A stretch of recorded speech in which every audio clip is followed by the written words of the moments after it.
One of the biggest issues, what we see going on with companies who are trying to implement a LinkedIn or social selling or thought leadership campaign, is that that person in the driver's seat has to do everything themselves.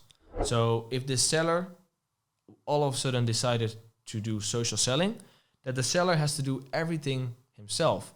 So has to create content, has to reach out, needs to create a messaging, need to work on their profile, need to talk on topic A, B, C, D.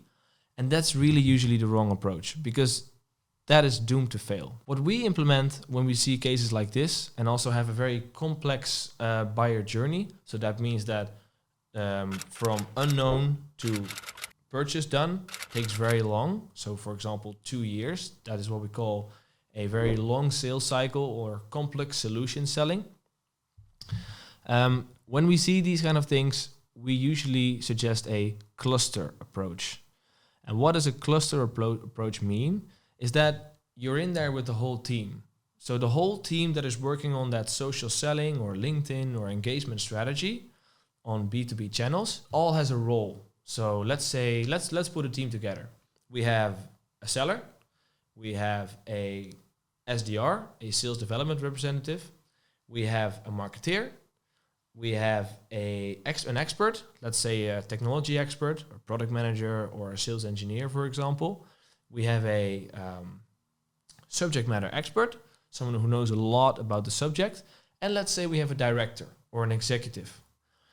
Every person in that cluster plays their own role.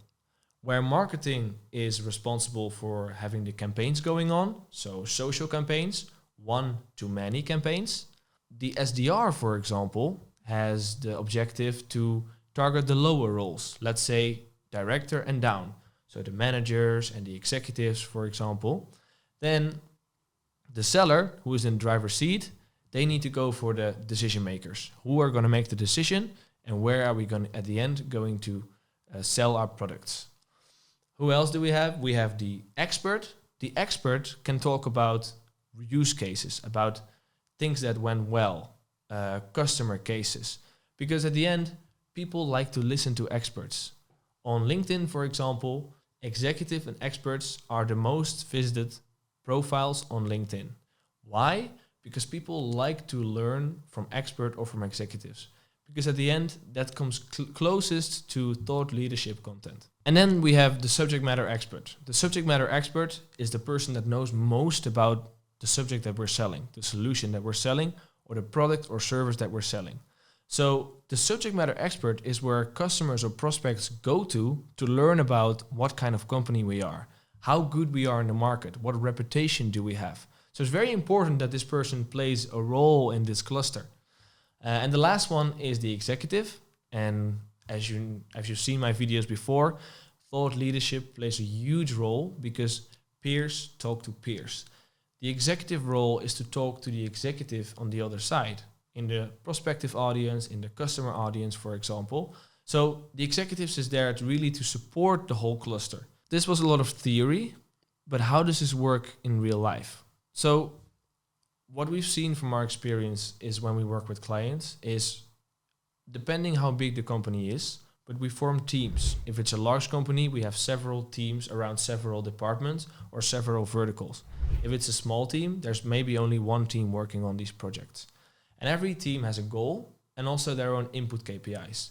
And they meet on a bi-weekly or monthly basis, and they basically talk about the feedback that they're getting. And it might very well be that this executive is hearing way other things than the subject matter expert, all things the account manager can use with the decision maker, for example. And imagine how many insights you're now getting and how many things you're actually now fixing instead of only having the account executive do all the work. Now marketing can help out with content.